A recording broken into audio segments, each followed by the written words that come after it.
Y'all, this episode, I'ma tell y'all straight up, I feel like Dr. Pepper came in and lit a fire, opened up all these trauma wounds, and then said, bye. But let's get into it all from a therapist perspective. Now, if you are new here, I am Denise Brady. I am a licensed marriage and family therapist. Now, we get into all things reality TV, documentaries, and right now, the thing of the moment is married at first sight from a therapist perspective, because some of these relationships are the ones y'all in. Okay? The ones y'all running from, the ones y'all want to get a divorce from, but you're too scared. You got too many liabilities to let that man go, let that girl go. So you need to hear from a therapist perspective. Let them people go, okay? Make sure you hit that subscribe button, you like, you share this video. Support my channel, girl, okay? Now let's get into it. You know, I got my little cheat sheet here. So we finally see the experts. You know, Dr. Pepper came in with all her makeup. I need her to sit up straight because her hunched over is not a good look. But they, you know, straightened my girl's hair, gave her a little bit of a straight look, okay? So she came in, Pastor Cal came in, and, you know, they did their thing. They tried to convince, you know, is it weaponizing? Is it manipulation? I'm going to say they convinced, okay, some of these folks. Now, when I first started watching, I saw Ike, since y'all keep calling him Ike, Ike, you know, I keep pronouncing his name wrong. I'm going to call him what y'all call him, Ike, okay? So I saw Ike and Pastor Cal. Now, the thing about Pastor Cal is, because he has that pastor in front of his name, I feel like people respect him more. The contestants, the cast respect him more. So they knew, okay, after Dr. P, Ike was more likely to listen and hear Pastor Cal out. Now, there were a few things that kind of irritated me, because when a person says, this makes me feel this way, and another person says, how? I don't see that, it's dismissive. And as much as people don't like Ike, okay, he did say some of the things that she is doing and saying makes me feel like, and you're supposed to validate that person's feelings. So I was like, as much as we don't like him, okay, he does have feelings, okay? So we need to, you know, respect that and not say, I'm not seeing that, so how can you feel that way? It felt a little gaslighty to me. Okay, one gaslighter to another one. Because as much as Pastor Cal is an expert, sometimes I question, you know, if that religious stuff gets in the way of him being able to really be a pastor and listen to what people are saying about how they feel, what's going on with them. But him and, you know, Pastor Cal had a conversation. It was, to me, was a Hail Mary. Okay, Dr. P didn't work. So I'm going to come in, brother to brother. Let's talk it out. Let's figure it out, because we need you for these next, you know, 10 to 15 episodes to go back home. Okay. But to me, I don't think they ever really lived together. I think we saw them go through go through her house, her condo, whatever it is. He went back home. I don't think they ever really were staying together. So to hear him say, will you go back home? Was it ever a back to go to? Okay. Because I don't believe y'all ever was living together. All right. But it was a Hail Mary. It's another one of those. I feel like we get to the season with some of these couples, at least one couple per season, where the experts have to come in, you know, pull on the gloves, crack their fingers. Okay, what we gonna do to get bruh men to go back home? And I think that's exactly what happened here. Was Pastor Cal was like, come on, man. Like, is it really that bad, bruh? Because we ain't seeing it. What you talking about? And he convinced him to go back home. Okay, we're going to get to a little bit to more of them a little bit later.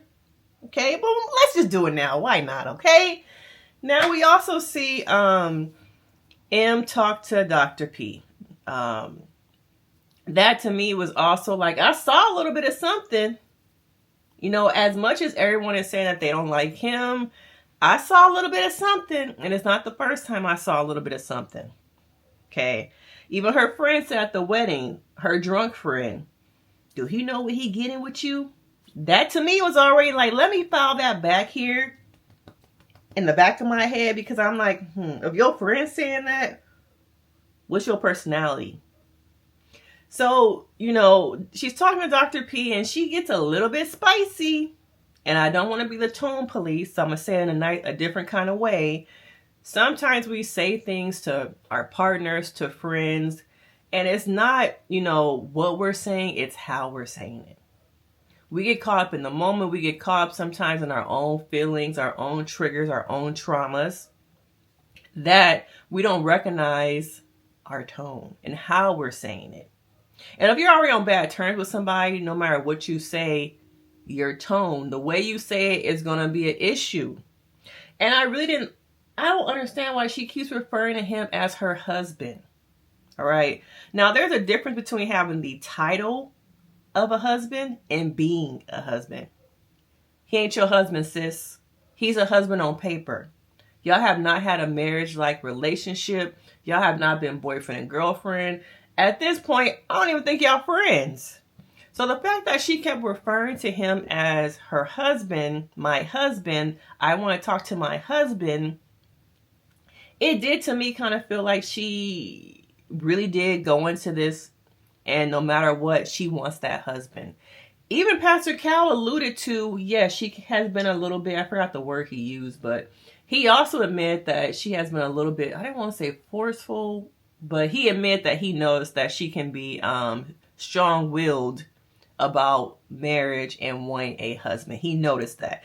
So as much as y'all don't want to hear this, I do feel like in some ways, I feel like we have not seen the real side of Emma. I think because we have not seen them live together. We have not seen them go on outings, dates. We only get, these little scenes between the experts and them talking. We have not seen them really. Well, we did see them at the park. But I need to see them more together amongst the world, out in the open, to see the dynamic. I do think there's more to what we're seeing from her. Is she getting like a certain edit? I'm not going to say all that. But I do think there's more to the story.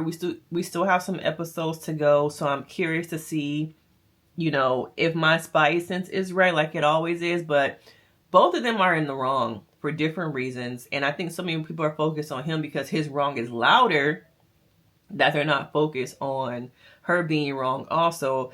And there's still this thing in my mind that when I watch these reality shows, people really do struggle to hold women accountable as much as they do the men.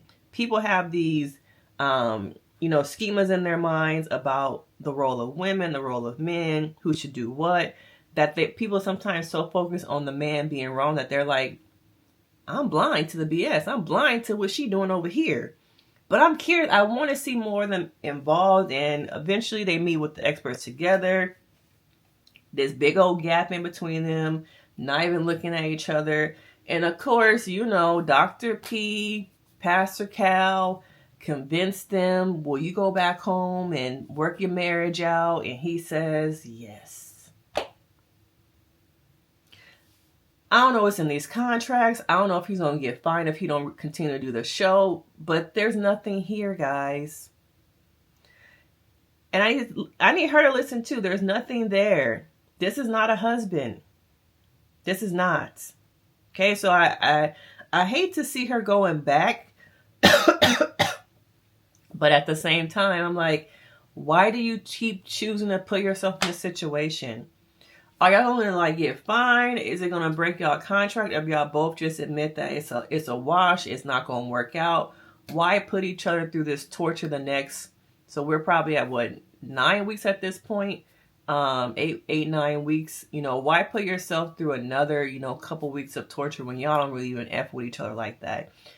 And it's just like, as a black woman, why? But at the same time, I feel like in some ways, M reminds me of women who feel like they can fix a man. See, it's just his defense mechanisms. If I can just have him see that, it'll all be good. It's really the defense mechanism we got to work through. That's all it is. It's like, are you that delusional?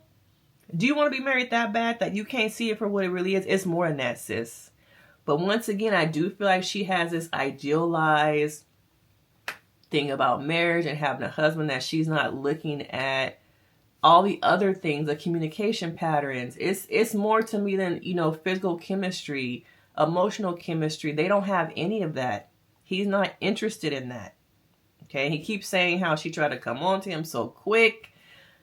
I don't really know about that. I can kind of see it because she, in the beginning, she already had an idea of, this is my husband.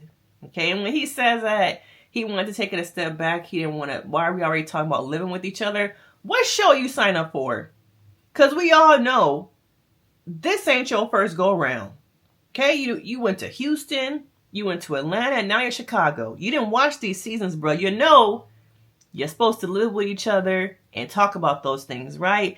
So on both ends, a lot of it doesn't make sense. What are y'all doing? Okay. But let's, move on to David and Michelle now.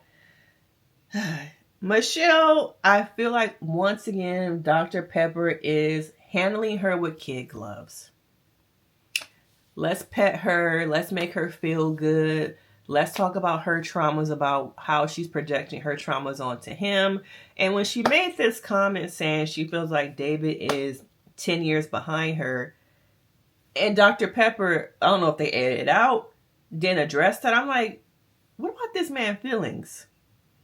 You just said I'm 10 years behind you, and now you're better than me. Yet no one's going to address that. My feelings, once again, it's all about Michelle. What Michelle needs. And throughout the episode, we see Michelle try and change him. The way he dresses, the way he talks. For what purpose? Okay, it's a bottomless cup. He's going to keep pouring. She's going to keep, I need more. It's not working. It's not working. But when I sat through that scene, I was like, we're not going to address how you just said this man was behind you, beneath you, basically. I just don't understand why we continue to handle Michelle with kid gloves. Why is it all about making Michelle feel better? As much as, some of y'all feel like David ain't the one, he ain't husband material, he a bum, he living at home, all the stuff y'all say in my comments. But then it's some of y'all who be like, I'm ready to slide in his DMs because he the one. Look at them comments. I just don't understand why we continue to foster and hold and coddle Michelle. What about him? Okay? What about him? It's like he's there, but it's all about making her feel okay because we need her to continue these scenes. Okay? We need her to feel comfortable. Forget you, bruh. I need to see more about, what about him as a person, about his feelings and hearing these things, this negativity, this criticism over and over again. And at one point, do you acknowledge that, yes, you have been through some trauma, but now I'm an adult.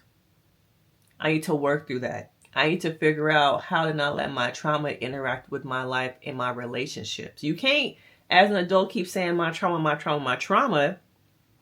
You eventually got to work through that. You eventually got to see, I got to work through my ish. I can't keep running from it. I can't keep making excuses. Okay? And the people around you, I'm looking at you too, who are also making excuses.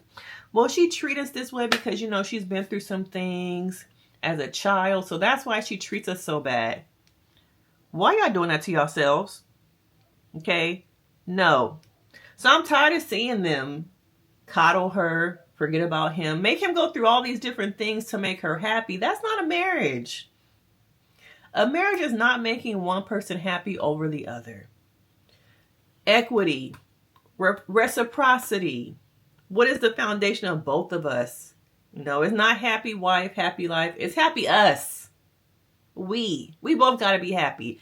But half of y'all in unhappy marriages and relationships because y'all just want to be, y'all don't want to be alone. Y'all need comfort. So y'all keep these people around because y'all don't want to deal with sitting with yourselves. Y'all know who I'm talking about. Okay? And then relationships just out of comfort. You're not happy, but I'd rather have this person than nobody. Okay? I'd rather be at home. I know he's not coming home to me. I know he don't treat me right, but I know him. I know her. The devil I know is way easier and better than going back on them apps, being back in the streets, and starting all over with somebody.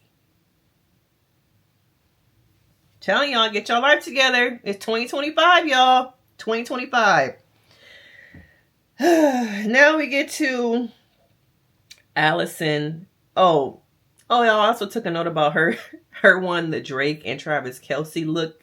So she want her a biracial looking man, okay, who cosplays as a black man, okay, is what I'm thinking that Michelle really wanted. Okay, Drake and Travis Kelce. Is that the new thing? Is that who y'all really, y'all want the Taylor Swift relationship? Okay. Let me move on, because I don't want to start reading y'all too much now. Now we get to Alan and Madison. Now, he is stuck on driving drunk. All right. Ain't no way you should be trying to convince your partner to get in the car with you while you drunk. You know you're intoxicated. Not only could he have hurt himself, but he could have hurt so many other people. And I'm guessing Madison's mother might have some alcoholism. I'm not sure, but based off the conversation we saw with her opening up about her own trauma, she has some mother wounds. Okay, and I wonder if some of those mother wounds are related to substance abuse. Now, because it's a TV show, she's probably not going to say it all out because she wants to protect her mom, her image, things like that. But the fact that he was so gung-ho about, like, I know how much I could drink. I'm good. Okay, you should just get in the car with me. And too many people we have seen over and over again say, okay, you're not that drunk. You say you can handle your liquor, and then what happens? The person who said okay is the one who is now deceased. And the other person lives. And it's just a ripple effect for the family, friends of that one person who thought, oh, well, he said he kind of like, he not that drunk. He seemed just buzzed. So that whole thing, I think people had this like look of Alan up here and that Madison was just a bad, wife or whatever, not treating him right. But I was like, you got some issues. If you are having an argument with your wife over you being able to drive drunk. And he wouldn't let it go. Even the next day, they driving around his little Tesla. And he's still like, I know how to handle my liquor. I know how much I can drink and drive. You should not be drinking and driving at all. Call an Uber. Is it that serious that wherever you're trying to go, that you need to be drunk driving there? That was not cool. Okay. And now I can't remember. I think they might have brought that up when they were talking to Dr. Pepper. But there wasn't a lot of accountability there. And that's, once again, file that to the back. Okay. Being in relationships with people who struggle with accountability. If it's an issue like that, what about other issues in our relationship are you going to struggle to take accountability for? Alan, man, you're not looking too good in my eyes. You're not looking too good. Okay. And then we also get to Karla and Juan. Nothing really happened there. Nothing ain't gonna happen there. Okay. It's more like they in the friend zone. She want more. He ain't giving more. They talk about some business advice. She want to have a hair salon where she do everything. She do sound baths. She do healing stuff. She do your hair. It's too much, okay? But nothing is really going on with them. They're not going to go anywhere. Okay, now Thomas and Camille.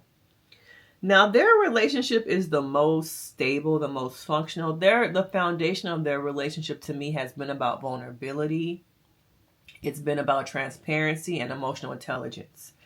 To me, I've always said in all my videos, the key to a relationship is emotional intelligence. Okay? Understanding and being able to hold space for one another. When one person is sharing something vulnerable, you can sit with that. You can hold that space. You can listen. Okay? Without feeling like you have to fix it, without feeling like you got to save the day. Your partner feels safe enough to open up to you about those hard things that they have been through in their life. All those things are important. They both talk about the things they have been through. And when Dr. Pepper said, oh, it sounds like Camille, you know what we call that as therapists, as experts? We call that parentification, girl. I'm like, now, Dr. Pepper, okay, slow your roll. This is not a therapy session. Was that girl ready to hear that? Okay, not you reading her down. Okay, only for her to walk out this scene still activated from the things you brought up. The thing about this episode, there was a lot of discussion about trauma. But I'm wondering about, after these scenes were over, how much care was put into the fact that we're going to activate you. We're going to bring up all that trauma. Okay, and we only probably saw 5 minutes of each couple. It could have been an hour-long conversation, 2 hours. We're going to bring all that up and then have you go home. Okay? Yeah. We need to talk about your trauma. And it was good to see them both, be vulnerable, transparent. He talks about his father passing away. They're going to be the one couple who make it.